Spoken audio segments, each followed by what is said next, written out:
Hey, Becoming Me. I am so excited to introduce you to my warrior friend, Lauren. Lauren, welcome to Becoming Me.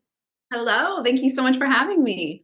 Hey, thank you for being here. And y'all, I have to share with you, I feel like Lauren and I are warrior friends for like forever. We started following each other on Instagram, and I just love following your journey. You're such Oh, an encouragement. oh my gosh, you were so sweet. And I felt like, as soon as we got on this call, I was just like, I was introducing you as my friend to other people. It's amazing how social media and sharing each other's stories authentically can bring people together. And here we are. I know. I love it. And I cannot wait to get into your story today. And, there are many who are watching or listening, and they haven't had the privilege of meeting you yet or following you on Instagram like I do. So go ahead and introduce yourself to a new warrior friend. Yes. Well, hello, warrior friends. My name is Lauren Bronson Petrous. I own a change management coaching and consulting firm in Detroit, Michigan. Right now it's about 19 degrees. So I'm in like two sweaters, very cold over here. So I hope you're in a place like warmer like Emily. I predominantly am a communication expert and leadership consultant. And my real passion is helping mission driven leaders and individuals embrace change and navigate conflict and build cultures that are purpose driven and thrive. So that's kind of my shindig. And my husband and we live in Detroit. We have a cute little golden doodle, which I am frazzled by how obsessed I've become with over such a short time. If any golden doodle people are there, like I'm with you. I'm one of you. Mhm. I love it. And yes, I am in 30 to 40-degree weather right now, which we talked about before we started recording. And I am such a baby. I have a heater in my office. I have jackets on, like, I don't know, 19 degrees. Ugh, girl. Yeah, you guys, I said warmer. I said, I hope you're in warmer weather like her in 30 or 40 degrees. No, not okay. Come on, 2025. Bring us I some know. warmer weather. Yeah. Well, obviously, I mean, you are a change agent, you're a mover, you're a shaker, you're helping people become who God made them to be. And just 30 seconds on Instagram, I can see that and I'm inspired by it, which makes me curious. Like, who is the Lauren behind all of this incredible work that you do? Like, if you don't mind, I would love for you to take some time and unpack your story. What's made you who you are? Oh, I love it. And thank you for just taking the time to create space for this too, Emily, because I think sharing stories are just so beautiful and the vulnerability and authenticity, like I said, is so important. So thank you.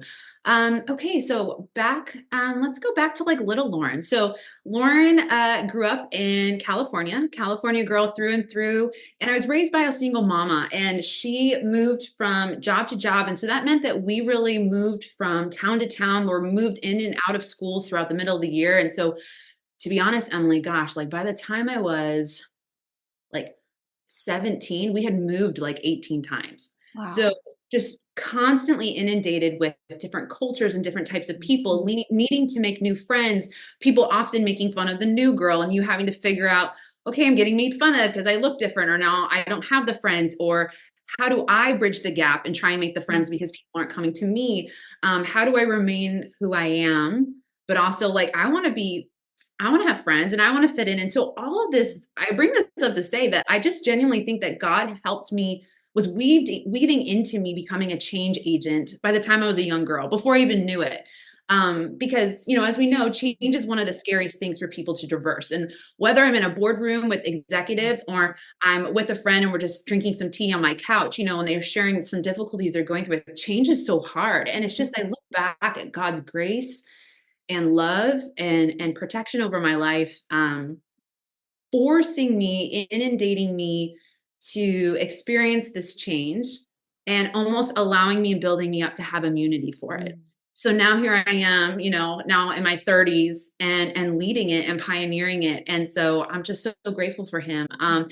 I first got to know the Lord because, as I said, I was raised by a single mama, and I would look at these other girls in school and I would always hate, Emily, like when parents would come pick up their kids. That time of day was my least favorite because Mhm. you see all the dads come and pick up their kids and they swing them in the air and they give them a really big hug and or play with them. And though Mhm. I love my father and we had a great relationship, he passed away, but I never had that type of relationship. And so I remember as a very, very young girl going to my mom and just being sad that I didn't have that type of father. And she said to me, but you do. And she's like, you have an Abba. You have a father who loves you more than any of these other girls' daddies ever could.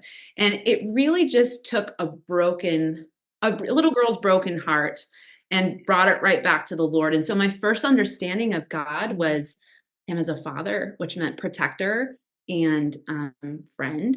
And eventually, as I got older, savior. And yeah, so that's kind of how my faith and my profession and my calling and I think purpose just sort of meshed. And so whether it was 5-year-old Lauren or Lauren in her Mhm. mid 30s, this is what he did. So I'm I think grateful. that's so beautiful. Like, thanks for unpacking and the grace of God. How cool is it when we can look back and see like the little Lauren or the little Emily and things that we would have never thought would become our calling, our career, what we're Yeah. investing our lives in now? Like, God is crazy good. God is crazy good. His plot twists are no joke. And I find, and I'm sure you do, Emily, as well, that often the most painful or what you would think is the most weak or Yes. the greatest failures are often the times where he has this resurgence of like, actually, no, I will use this in you for my Mhm. glory. Oh, And yeah. you can't even comprehend. So Oh, I could not agree more. You mentioned if you were having a cup of tea with a friend, are you a coffee drinker or like tea drinker? What's your favorite drink? okay, thank you for bringing this question up. I'm very passionate about it. So I must start my day with coffee and I'm Yes. working on it. I'm a recovering coffee addict. So I was at a legit 4 espressos. We've narrowed it down to 3. I know you guys stretch a hand, pray for me. I know I'm going to get a lot of heat from that, but I'm at 3 espressos in the morning, which I love. I can't have a day without coffee. And then now I've gotten into a nightly ritual of mint tea in the evening. So can I Ooh. say both? Okay, absolutely. And those who are watching and listening, we love our coffee around here. And I knew this is why we're such good friends already, Lauren. I like drink 5 cups of coffee a day. Oh, So I'm talking I to. know. Okay, I'm in I safe know. company. I'm in You safe. are. Yeah. I'm like, I have 3 espressos. You're like, honey, please Yeah. buckle up. Come on. Come on. We got 5 happening over here. I It's love it. fine. It's Salute to you. fine. I am trying to like wean that down though, because I'm with you. It's not I great. mean, I don't know. I don't know. I just love the taste and experience of coffee too It much. makes me happy. 100%.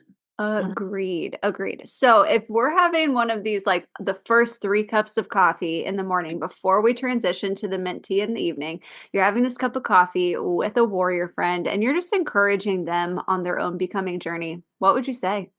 Hmm. Okay, because I'm extra and there's 3 espresso shots involved. Can I give you 3? Can I give I would you 3 love things? that. Bring it. You can give me 4 if you want Oh my to. God, love it. Okay, 3 things really come to mind, and each of these are marinated in my own journey, my own failures. And one of the things that are the most common themes with people I'm coaching and consulting that I'm, again, finding whether it's an executive at a Fortune 500 or a stay at home mom and a friend who's just graduating college. Um, the first is do you know God for who he truly is or who you think he is? Now, Mm, just to say, all of us have our own relationship with the Lord, our own mhm. perspective of him, and a lot of it can't be helped. We have our own understanding of what, let's say, a lowercase f father was. Like, what was our Mhm. father like on earth? Sometimes we can project that onto God. What was your relationship like with a friend or a husband? Or what is your personality or trauma or experiences? And sometimes that just is naturally defaulted onto the Lord. And what I love is if there's this book that I highly recommend. It's very short and it's very simple, but it's so powerful. It's called The Cure by John Lynch, and there's 2 other authors involved. And it's all about, do you know God Mhm. like you think you do? And do you know yourself like you think he does? And it was Wow. a life transformational book because I realized, though I had walked with the Lord my entire life, I grew up in the Father's house, so to speak, because of life being life Mhm. and us living in the world that we are. There was a lot of ways that I looked at the Lord that I realized, especially going through therapy and continue on in development. And I hope until I'm in my 70s, Lord willing, we should always be developing and Yes. growing, going to therapy and working on ourselves mentally, Yes. emotionally, and spiritually. And just in that continued work for myself so I can continue to be the best Mhm. leader and individual that I am, I realized that I projected so much onto the Lord that isn't truly who he is. Mhm. And so I just would first say to us as maybe high performing people or people who um, have blind spots, because all of us as humans Mhm. have blind spots. do some work and read this book, or just even go to the Lord and say the powerful prayer of, Lord, help me to know who you truly are, Mhm. not who I think you are. And I Mhm. think that's a really freeing and Mhm. liberating prayer. It certainly was for me. Oh, yeah. Number two, I would say uh, ensure that you're not living in an apathetic state and mistaking it for surrender. So oftentimes we think that we are surrendering, but we're actually in a Mhm. state of apathy. And oh my gosh, Emily, this was me to a T. And this is often, and failure is often our greatest teacher. And I thank God for that because I lived my life perpetually living in a state of apathy, but I thought I was living in surrender. I thought I was Mhm. honoring God. I thought I was living in faith, but what it really was me self-protecting and me numbing and almost having, sometimes when things happen to us or you're praying for that loved one to get healed, you're praying, you're surrendering that marriage, you're surrendering that relationship, Mhm. that promotion, that job, that friendship. But sometimes when disappointments are happening or it's taking longer than you think, we go into this callous, apathetic state and we still say, oh, but I'm Mhm. surrendered. But what it really is saying, Lord, whatever ends up happening, can you just give me the strength to pull it, get through it? You know? Yes. And that's missing the faith component, which is, it's Mhm. impossible to please God without faith. And so this Mhm. is just something I worked really hard on. And it's something that a lot of the people I coach and even in consulting, this comes up all the time is, are you living in an empathetic state? And so that's just something else I would say as a friend, having Yeah. coffee. And the last thing is, dear warrior friend, please get comfortable with being uncomfortable. Mm. Um, it is the hardest thing, and it's the most liberating thing. If Yes. you can truly get to a point where whether you're a leader at work and you need to, address something that's conflict related with someone and you've been avoiding it, kind of settling with some artificial peace for a time because it's easier, it's more comfortable for us to do that. But you Mhm. need to get comfortable with the discomfort in order to be Yeah. the high performing leader and an integritous leader.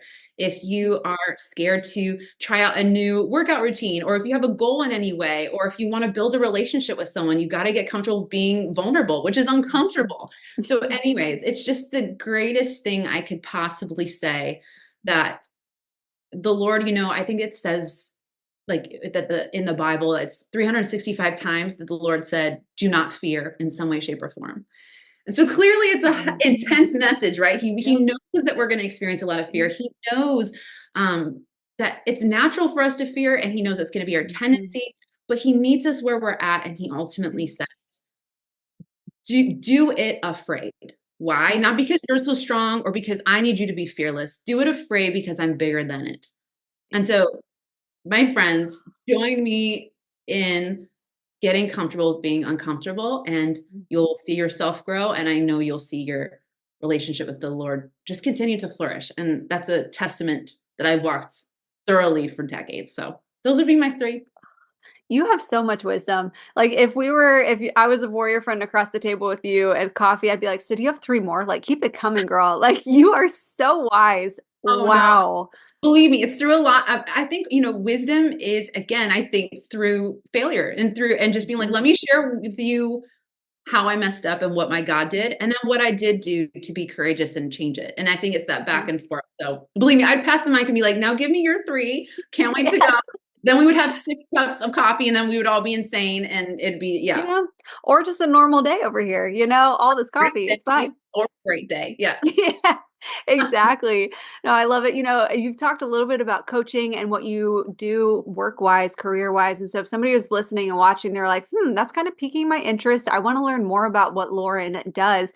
Tell me a bit about your company, how people can connect with you, all the things. Yeah, absolutely.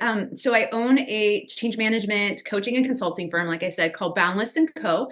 And you can find me at boundlessandco.com. I'm like 99 on the inside, like to be real. So I just started a rebrand where I'm trying to do my social medias again and whatnot. So you can find me on Instagram at Boundless Co or Lauren Bronson Petrous on Instagram. You can shoot me an email at lauren@boundlessandco.com. And I would just love to connect. I really believe in meeting people where they're at. I offer a 20-minute complimentary discovery call, just whether you're a leader working for an organization or you're an individual that just seeks to grow. Let's connect and see if it's a good fit. I would love to get to know you. So. I love the name Boundless. That's amazing. It's a good Right? word. Like full speed ahead, break glass Yes, ceilings. God, it's for his glory. Don't put him in a box. So that was a great word you exactly. gave. Yes, we'll have all the links in the show notes, you guys, so you can easily click and follow, connect with Lauren. And, as we wrap up your becoming story today, are there any final words of caffeinated warrior encouragement you would want to share? Oh gosh. I love that. Um, I would just say, you know, one of the things that I think we all long for is meaning and purpose. And I think sometimes we can get lost in the mix of what's my meaning, what's my purpose. And I just want to encourage, if anyone's listening, to remember that first and foremost, your purpose is to bring glory to God. He created us to glorify Him. And you can glorify Him while you're gardening, while you're cooking. You can glorify Him at your work. You can glorify Him as you teach your kids, as you love on your husband, as you love on others. You can do this in all these shapes and forms. And so just remember that you can find meaning and purpose in the small and the big. And for those of you that look for more clarity on purpose, oftentimes I think we overcomplicate it. What are you good at? What do you enjoy doing? And what gives you life? And usually, when you think of those three things and pray and meditate on those things, the Lord will start to put stuff together and you'll see some themes. Um, but don't overcomplicate it, friends. First and foremost, glorify Him, and then two, think through some of those questions and navigate in that direction. So that would be the fourth espresso I would give you. I love it. So good. Thank you so much for sharing the gift of you, who you are, who you're becoming, your story, and then just equipping us on our becoming journeys as well. I know I'm encouraged, and those listening and watching are too. So thank you. I'm cheering you on. Thank you, Emily. It's been a joy, truly.